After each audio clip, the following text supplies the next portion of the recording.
Assalamualaikum warahmatullahi wabarakatuh. Pada video kali ini kita akan membahas lanjutan dari chapter 16, kondisi pada masa perinatal period, itu P00 sampai dengan P96. Jadi kalian juga jangan lupa untuk cek di video part sebelumnya di masa perinatal ini. Oke, kita mulai ya. Jadi chapter 16 ini kita review sedikit tentang P00 sampai dengan P96, bahwa kode ini dimulai ketika masa perinatal period, bisa jadi kasus di kematian ataupun death or morbidity occurs later, baik itu kematian maupun kesakitan yang akan dimulai setelahnya.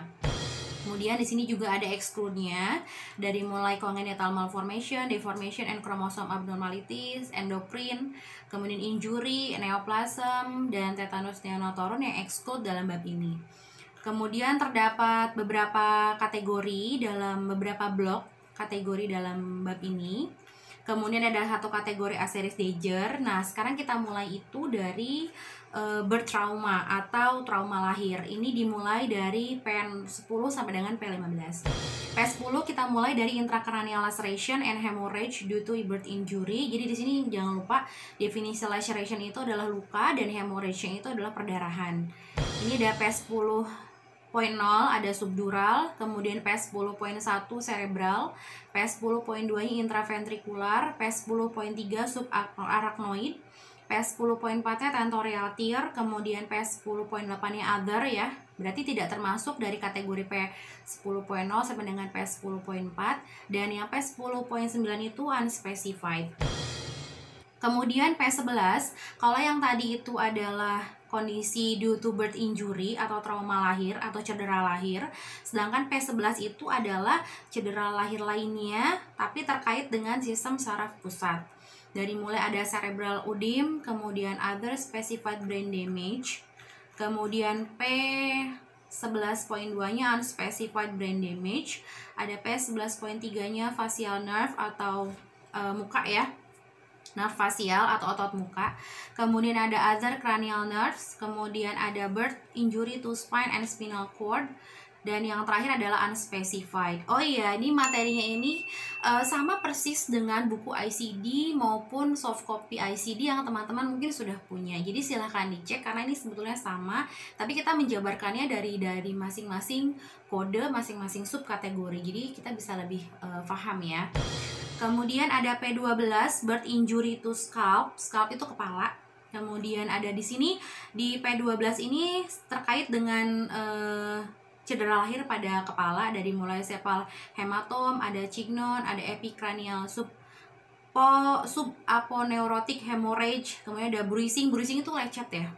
Kemudian monitoring injury atau cedera pengamatan, ini biasanya pada proses incision atau pengambilan contoh ya, pengambilan insisi, pengambilan sampel.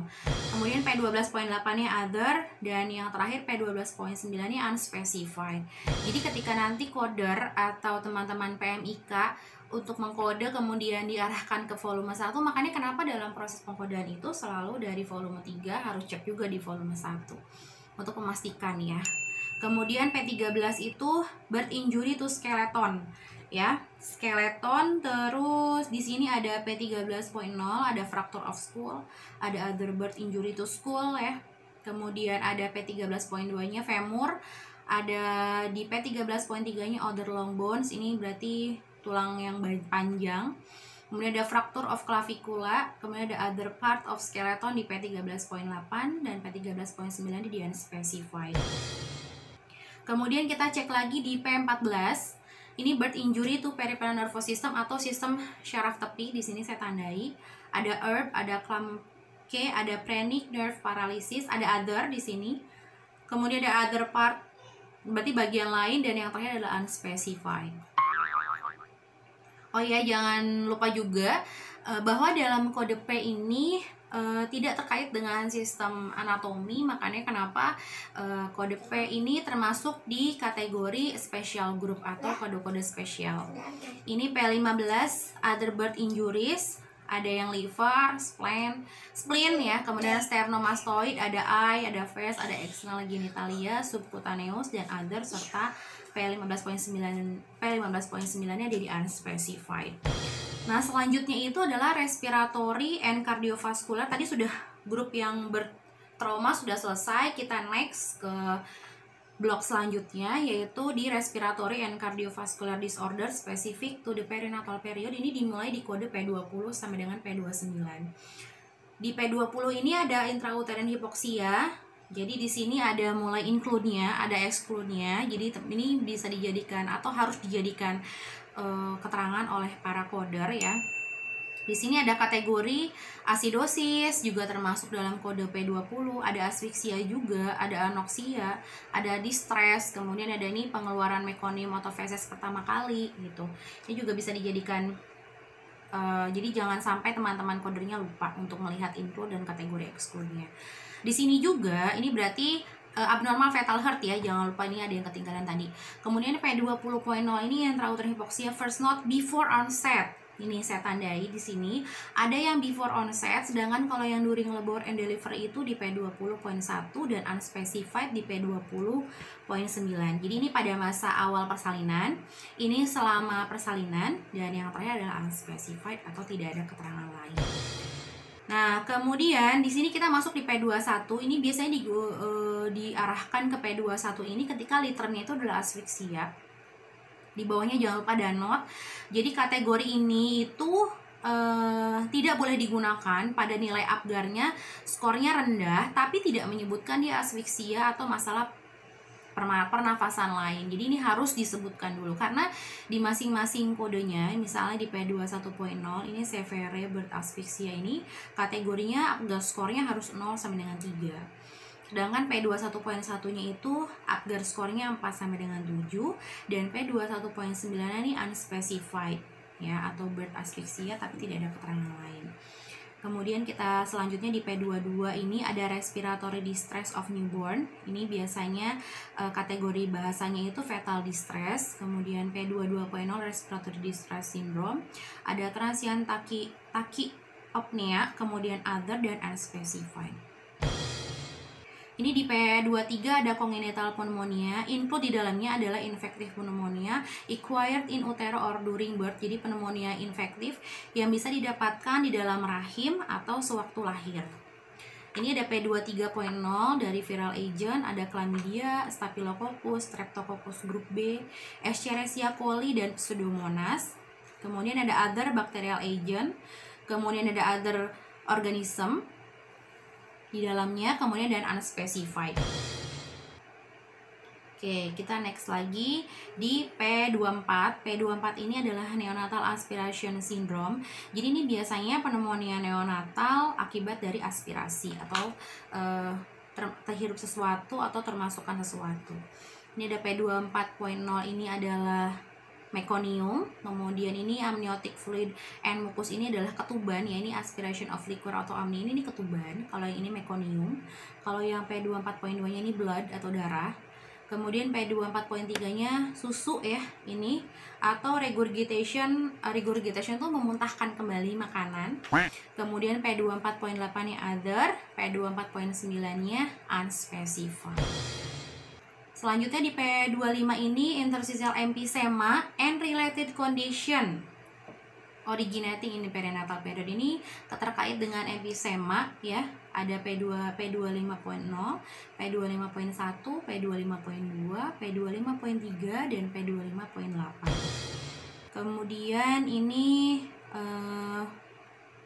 P26 ini pulmonary hemorrhage originating in the perinatal period, berarti ada perdarahan perdarahan pada paru-paru, ada pulmonary ya. Ini ada di sini. Posisinya juga ada di sini, kondisinya juga ada dari monotracheobronchial, massive, other dan unspecified. Kemudian di P27 ini chronic respiratory disease originating in the perinatal period. Ini ada sindrom Wilson-Mikitti atau biasanya dismaturitas paru di P27.0, P27.1-nya bronchopulmonary dysplasia, P27.8-nya other chronic respiratory disease, dan P27.9-nya unspecified. Kemudian P28 adalah other respiratory condition. Ini dari mulai primary atelectasis, kemudian P28.1-nya other and unspecified atelectasis, kemudian ada cyanotic attack, Hati-hati nanti ketika ada apnea of newborn, bukan kategori ini tapi di kategori selanjutnya, yaitu primary sleep apnea of newborn. Kemudian P28.4 nya other, dan P28.5 nya respiratory of newborn dan tidak spesifik ya. Nih di P2.8 ya. Dan ini other-nya. Kemudian P29 itu adalah kondisi kelainan kardiovaskuler. P29.0-nya neonatal, cardiac failure, gini nih gagal jantung, ada dysarrhythmia, ada hypertension, ada persistent fetal circulation, transient myocardial ischemia, other, serta unspecified di P29.9-nya. Di blok selanjutnya adalah infection specific to the perinatal period. Ini dimulai di P35 sampai dengan P39. Lihat include dan exclude-nya. Include-nya adalah infection acquired in utero or during birth. Jadi infeksi yang diperoleh dalam rahim maupun selama proses persalinan atau sewaktu lahir. Lihat exclude-nya. Kalau kondisinya itu adalah asimptomatik pada HIV infection status, berarti kategorinya Z. Ya, ini juga kongenital, hati-hati, ada yang masuk ke kategori infeksi parasitik, ada juga yang memang masuk ke kategori kode P. Ini juga ada yang human immunodefensive virus atau HIV itu B20. Kemudian infection disease acquired after birth, ini berarti masuknya kategori parasitik. Jadi dilihat, coder harus melihat include dan exclude-nya, karena ini termasuk dalam hal-hal yang menjadi pertimbangan coder ketika menetapkan kode akhir. Ada P35 adalah penyakit viral kongenital ya, ini ada kongenital, ada rubella syndrome, ada cytomegalovirus infection, ada herpes simplex, ada viral hepatitis, serta P35.8-nya other dan P35.9-nya unspecified. Kemudian P36-nya bacterial sepsis of newborn, ada yang dimulai dari Streptococcus group B, ada due to other and unspecified streptococci, ada Staphylococcus aureus, ada other and unspecified staphylococci, ada Escherichia coli, anaerob, other, serta unspecified. Jadi harus betul-betul spesifik kok diagnosanya, sehingga coder juga menentukan kode akhirnya juga akan lebih spesifik. P37 other congenital infection and parasitic disease. Di sini ada terinclude di dalamnya ada congenital tuberculosis, toxoplasmosis, ada neonatal disseminated listeriosis, ada falciparum malaria, other, serta neonatal candidiasis. Serta kalau other itu berarti tidak termasuk dengan yang disebutkan sebelumnya pada kode sebelumnya, sedangkan unspecified itu berarti tidak diidentifikasi atau tidak dijelaskan secara spesifik. Kemudian ada P38, ini tidak memiliki subkategori ya di bawahnya ya. Karena ini adalah ompalitis of newborn with or without mild hemorrhage. Jadi ketika ada perdarahan sedang itu atau perdarahan mild itu, baik disertai perdarahan maupun tidak disertai perdarahan, dan kasusnya adalah ompalitis, maka tetap di P38. Kemudian P39 other infection specific to perinatal period, ada P39.0 infective mastitis, ada conjunctivitis, dacryocystis, ini juga masuk ke P39.1. Intraamniotic infection of fetus, ada urinary tract infection, ada skin infection, ada other specific infection di P39.8, serta P39.9-nya di kategori unspecified. Jadi ini adalah biasanya istilah di P39 ini itu adalah infeksi lain yang khusus pada masa perinatal tapi tidak tercakup di kode-kode sebelumnya. Ini daftar pustakanya tadi sudah saya sebutkan bahwa ini materi yang saya tampilkan di sini adalah dari volume 1, 2, dan 3 ICD revisi ke-10 tahun 2016 dari WHO. Kemudian ada lagi tambahannya jadi modul IFHIMA, modul 6 Health Classification System tahun 2018. Terima kasih sudah menyaksikan video ini. Jangan lupa tunggu lanjutan part selanjutnya tentang masa perinatal period. Assalamualaikum warahmatullahi wabarakatuh.